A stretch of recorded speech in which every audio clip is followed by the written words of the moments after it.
welcome to Toffee TV. It's the match preview. Everton against Nottingham Forest at Goodison Park on Sunday, the last game of the year. Two teams who were, well, one team was very close to relegation last season. Nottingham Forest, never once have I heard them talk about relegation. The other team finished miles above them. Only Nottingham Forest this time round are third, and Everton are still down at the bottom, scrapping to get away from the bottom three. I mean, this is a tough game for Everton, Mike, but first of all, Nottingham Forest, got to take your hat off to Nuno Espirito Santo, the Holy Spirit. He's done a great job so far, and Forest are absolutely flying, aren't they? Oh, superb, aren't they? Let's have it right. It's yeah, to go from the jump from last season to this season is incredible. And you know, on previous shows, you sort of discussed, I think they're basically a good version of us. The, you know, the style of play, they're pretty defensive, play low block, but they've got pace, and that's the major difference. They've got pace on the wings, and they've got a striker banging form who knows how to put the ball in the net. So yeah, look, they're hard to score goals against predominantly, and they're pacey on the attack. So they're doing unbelievable. We were just looking, weren't we? They've got 2 points less now than they had the whole of last season. They've actually got more points now than they finished last season, because obviously they had more points deducted. So, but you're right, they won 36 points last season and they're on 34 already, and they haven't even played half a season yet. So if they were to win at Goodison on Sunday, that'd be their 19th game of the season. They'd have 37 points, so they'll amassed more than they got in the entire season last season. That's incredible, isn't it? So if they win on Sunday, they'd probably be safe. I'll be honest, I don't expect I don't. No, what I'm saying is the three promoted sides have been consistent, so no point changing now. I don't see any of the three getting 30 points or more. Ergo, Forest are safe already, and they're not even at Christmas. That's crazy. Listen, they've been outstanding.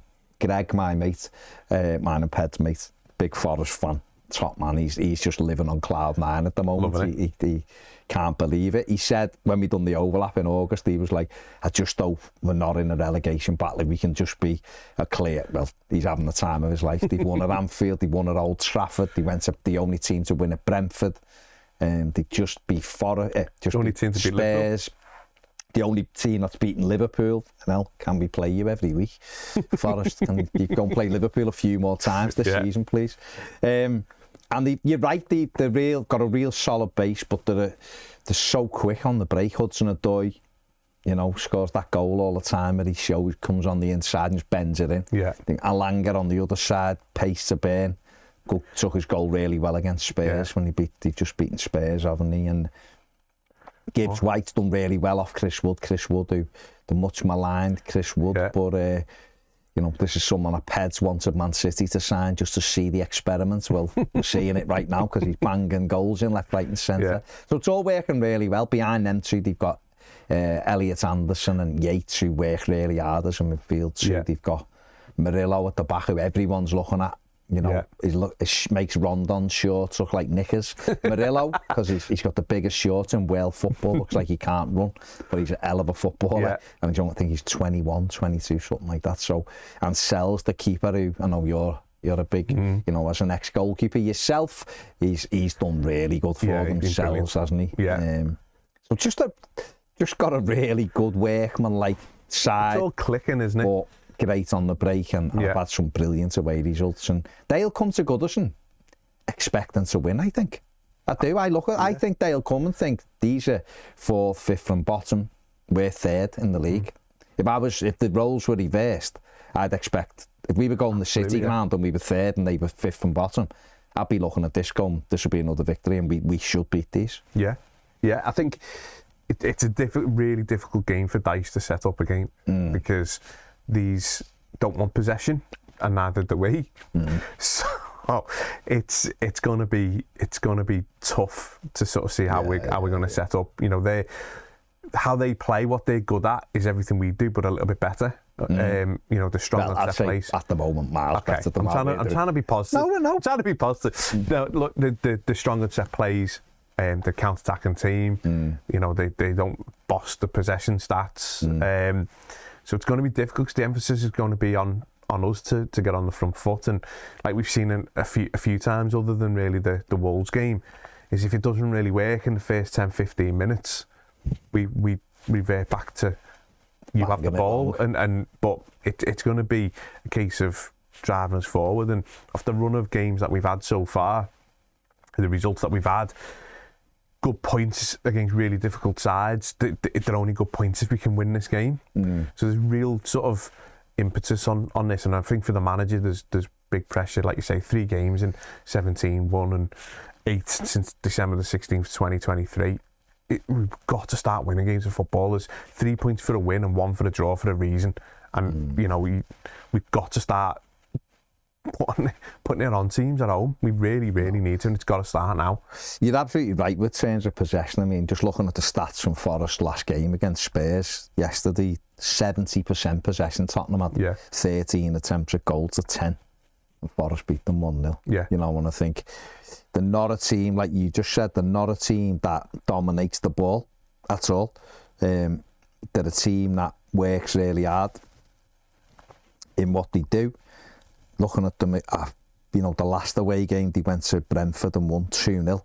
They had 36% possession, but they had 10 attempts at goal to 7, but back-to-back clean sheets for them. And when you look at it like that, it's a head-scratcher for us, because we're not someone who wants the ball at all. As the home team. And as a home side, that's worrying, because we too often at home give the ball up, which I think is the reason why we don't win many games, because we don't have pace on the break. So I think if you want to be a counter-attacking side, there's no problem sort of playing that way if you've got blistering pace, because Forest are proving it. You can get results doing it like that, but we haven't. We generally at home we don't want the ball, and we're also going to do is knock it long to Calvert-Lewin and hope that we get a free kick or a corner, because we don't create chances. And there is a conundrum this for the manager, because these are a really good side. They've had big away wins, like I've just reeled off, Anfield, Old Trafford, you know, the G-Tech, you know, going and getting a great result there when no one else has. Things like that. You've got to... Forest have struggled when teams have been flying at them and have got goals against them. They've, you know, like the likes of City at the Etihad got ahead against them and things like that, and, you know, Arsenal at the Emirates, but these are top sides who have done it. So it's going to be tricky for us. I think Dwight McNeil, a lot will rest on his shoulders if he's fit. He's obviously got a knee injury. He's not played the last couple. The manager will be praying that he's back. Because Everton's set pieces without him aren't very good. It's almost like no one else has worked on taking them. I'm sure that isn't the case. It just looks like that. It just looks like it. And therefore we've lost a big weapon. You know, we beat Wolves, the only game we've won this month. The only game we've won since October. All 3 of the goals came from set pieces from Dwight McNeil. We had another goal disallowed from a set piece because of Dwight McNeil's delivery. And we haven't been able to replicate that with anybody else. So that's going to be key, because we're not a team that does create lots of chances, because we don't have anyone in support. We don't fly forward. We don't break in numbers. So it is tricky how we set up for this one. Yeah, like I say, it is. It's literally a carbon copy of the teams that they set up the way we set up, but have better players in them positions to play it. And so then, but the onus will be on us as the home team, and Forest will know that. Now, from positive side, to try and put a positive spin on it, is that if it may almost force us into doing something a little bit different, which might be what we need to do at home, because what we're doing at home it's just not good enough. You know, like, you know, away from home, put up, you know, the banks of 4, no problem at all, blah blah blah. But at home, you've got, you know, especially this time, we've got the 3 draws that every fan will pretty much think, you know, good points. You know, we've got the positivity of the takeover. We've got a little bit of buoyancy in and around a fan base at Christmas time. He has got to set this team up to buy into the fans. My biggest frustration with him this season has been he's played Goodison down. It's been, and I know it doesn't mean it, and his thing is, just because it's the last year, it doesn't mean No, I get that, but playing to the fact it's the last year, the fans are waiting on the edge of the seat to explode. They want to go to the game and enjoy themselves. They don't want to go and it be flat and moan and, you know, booing or whatever. It wants to get going. He's got to set the team up. And it starts with that. When you see the team, as John Blaine always says, when you see the team, you've already got that feeling before you're going into the ground. And I think for me, a major thing that can do that is if you see Brozier on the starting lineup, whether it be just try something different, whether it be up front instead of Calvert-Lewin or whether it be out wide in replace of Harrison. Yeah.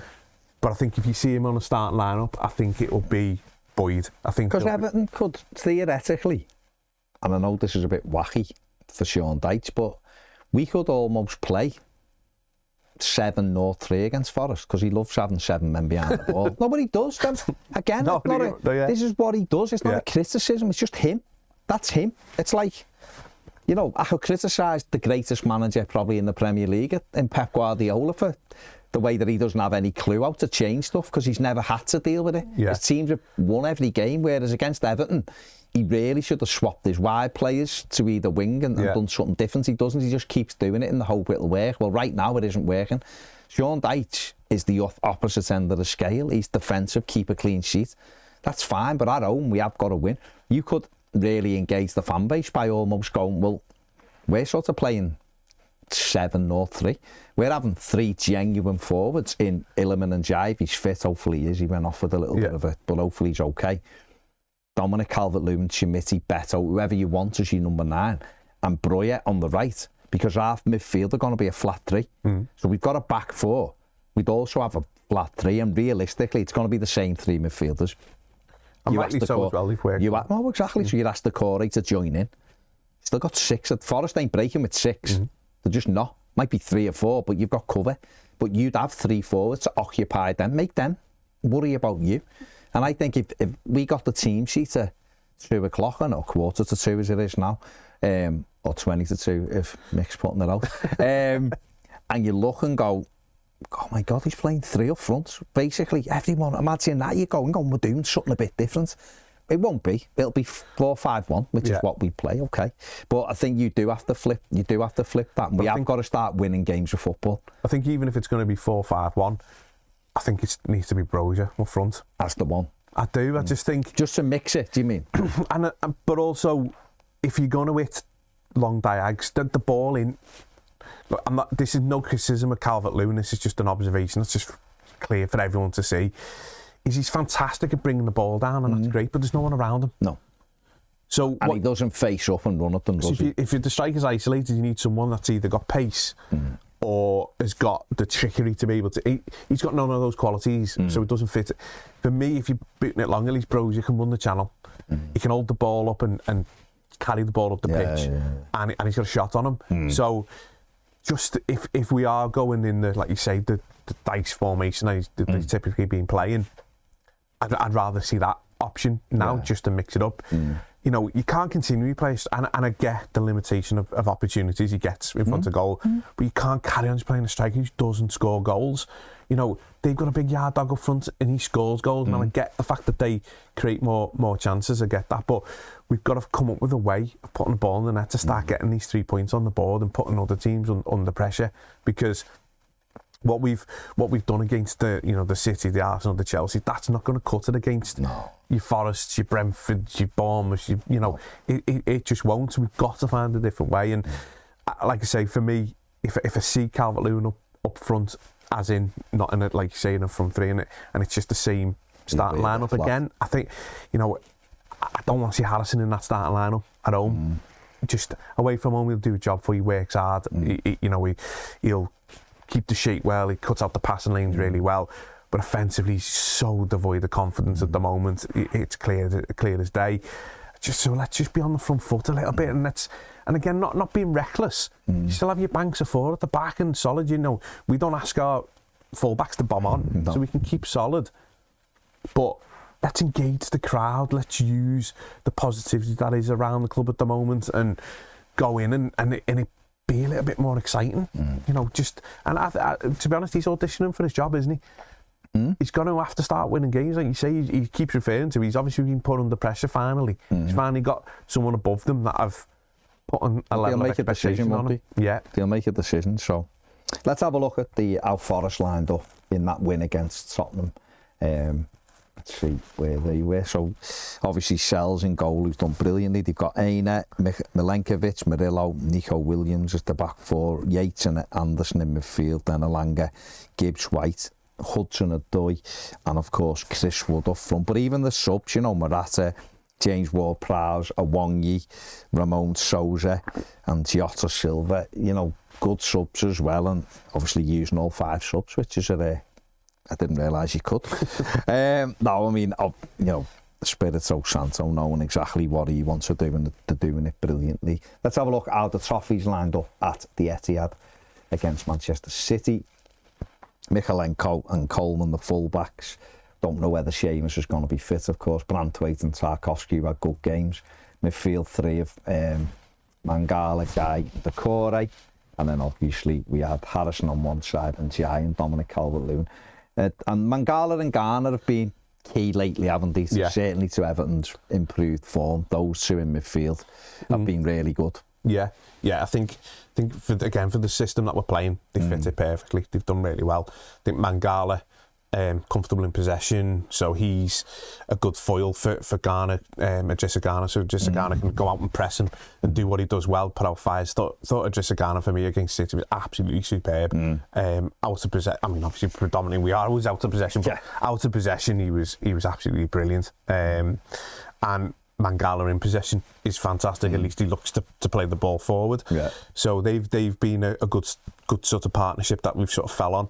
And obviously the manager's pointed out that Decore has been playing a little bit deeper to make it a 3, which in those games works against those teams.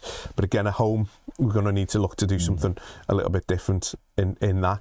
Formation wise, we'll probably match up to their formation with the 4-2-3-1, and unfortunately I think that's the route he'll go down. But no, those two in midfield, look, they can mix it with their midfield. There's no issue there. You're just looking at the teams. The biggest sort of difference, I mean, you've got goalkeepers, defenders, all similar centre. It's the wide players, isn't it? Yeah. That's the biggest difference. They've got pace and a goal threat from wide, where we've sort of got it from Njai. Maybe not the pace, but the dribbling ability. But on the other side, it's not matched. Yeah. Harrison's not confident at the moment, like you said. Works hard enough, no problem with the shift he puts in. Lindstrom's and not. They've got a technician in the 10, haven't they? But Gibbs White's good on the ball, which is again something where we've got the option to do different things. Like say if McNeil was fit, you can maybe drop in Jai into the middle. You can put Roger on the way. There's different things, but the reality of what we would potentially do and what he's going to do are two different things. Well, if McNeil's fit, then Jai will play on the right and McNeil will play on the left, because he won't. I don't see him taking Decore out the middle at the moment. No, I don't, because I just think he's doing that much groundwork in midfield that, I mean, he might, but I just think he's looked to get Decore back into the side, and he's in and he's doing it. McNeil's, it's a knee as well, and a knee injury, if it's flaring up a bit, you've got to be very careful with it. But I think if he is available, I'd just see him switching and Jai, I think Harrison will come out and it'll be the same. But I think you're right, Brien could be an option for this one, just to give them a different challenge, because Milenkovic is very good in the air. Well, yeah, man, Milenkovic is very good in the air, so having long balls, angled balls to Dom, to try and edit it. Well, we've watched it all season. He wins it. That's fine, but he wins it for no one. Yeah. So it doesn't work, does it? Here's a question for you to pose with you. So obviously Ashley Young's back from suspension. Sounds like he's fit. What are you doing? He's straight back in for Coleman? Well, if Seamus is injured, we don't... But if Coleman's fit... If Coleman's fit... Because he had a good game, but are you going straight back in, or are you thinking maybe Ashley Young on the left, or... What would you do? Or yeah, I mean, actually, they've got Elanga, pacey. The only thing is the pace with Young. Elanga is a proper sprinter, so if you're taking Michalenko out, because he's a bit hit and miss, Micho, at the moment. If Seamus is fit, I'd leave Seamus in, because we're at home, and Young would just be sub. Yeah. And then maybe after 65 minutes, swap Seamus out for Young, who can come on and do the job, do you know what I mean? Or do you start with Young and Seamus? I don't know, it's just a bit... No, but that's what I mean. I'm just looking, because Seamus is more offensive, and you might go, you know what? Because he came on after, 70 minutes against Chelsea. Yeah. Chelsea, didn't he? And therefore, do you do that? Do you go, no, we'll put Seamus on the last 20 if it's tight, because he is offensive and he can push Forrest back a bit. It's a tricky one.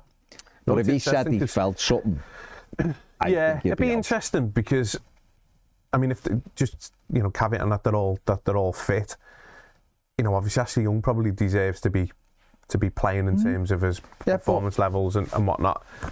I think I might be in sort of two minds to take Michael out and put Young at left back and Coleman. Again, I don't think the manager will do that, by the way. No. But one person we will have to keep quiet is, of course, Chris Wood. Let's have a look at his stats. He's the danger man we've identified, and rightly so. 18 games, 10 goals from an XG of 6.51. He's averaging 1.7 shots per game and got a goal conversion rate of 32%, that's quite good. Well, very good. It's way above Erling Haaland, and it's way above Dominic Calvert-Lewin. He's been brilliant, hasn't he? I mean, listen, the much maligned Chris Wood. He's a very agricultural centre forward, shall we say? Yeah. Sean Dykes knows all about him, of course. He's a big unit. He's awkward. He went to Newcastle for biggish money for his age and scored one goal, I think, in his whole time at Newcastle, and they couldn't wait to get rid of him. But Forrest have rejuvenated him, haven't he? And he's been good for them I think he got 13 last season for them, and he's 10 goals already. We're not, we're just at Christmas now. Yeah. He's been in brilliant form for them, hasn't he? Yeah, he has. He's been superb, and I think, again, just the style of play that they actually play into his strengths, aren't they? They get to the byline and get balls back in, and obviously they're strong on set plays. So everything that they do works well around what he does, and the difference for him is obviously when he's playing as the lone striker, the target man, he's holding up the ball. As he brings the ball down, he's got options, plays it off, carries his run into the box, and he's getting opportunities and goals. So I think he's doing well. I think he's victim of, or not victim, but he's benefiting from the fact that the team suits him. I think if you swapped Calvert-Lewin and him around, they'd have very similar sort of stats on, other way around. I think Calvert-Lewin would probably be on double figures if he was in their team playing towards his strengths. So, but yeah, he's going to be a handful, but feels like he's the type of defender that Tarkowski would like to be up. He'll know him. Well, when he trained with him for a number of years, he'll know his strength. He's not going to catch Tarky out, is he? I think Tarkowski's better with that type, isn't he? Well, he likes getting involved in the physical battle, doesn't he? So, we'll see. Stopping at the source, isn't it, is the issue. The problem will be, obviously, the likes of Gibbs White, who's very good, and then the two wide clever players. Footballer, Gibbs White, isn't he? Yeah, he's good, isn't he? Picks up pockets of space well. With a bit more looser purse strings, could have been wearing the blue of Everton. He'd agreed to come to Everton, and Everton couldn't get the deal done, and Forrest did, and he's been very good for Forrest, and I'm sure he's delighted he's at Forrest this season, not at Everton, but he's definitely one to watch. So, listen, this is going to be a very tough game for Everton. Forrest are flying, brilliant, great football club, great to see them doing well. It's one we can win. They're an inspiration to us, let's put it that way, because it shows you. Yeah. But it is, listen, again, for all the good that they are a good side. This is a game that I do. Everton can win it. They're going to have to go some. We're going to have to defend well, which we've been doing of late. We're going to have to take a few more opportunities to get forward, but it's not one you look and go, I've got no chance. Be tough. They've only lost 4 games. Yeah. They won 3 times the games, more than 3 times the games we've won this season. But let's see. We're at home. Get on the front foot. Let's finish the year with a home victory. That'll be going to the transfer window, buoyed and ready. Let's see. Big one. Let us know what you think in the comment section below. How do you see this one going? Where are Forest's weaknesses? Are you confident? Can Everton do it? Give the video a big thumbs up. Subscribe if you haven't. Keep enjoying your holiday period, and big thanks to Mike for coming in, and we'll see you later. Take it easy.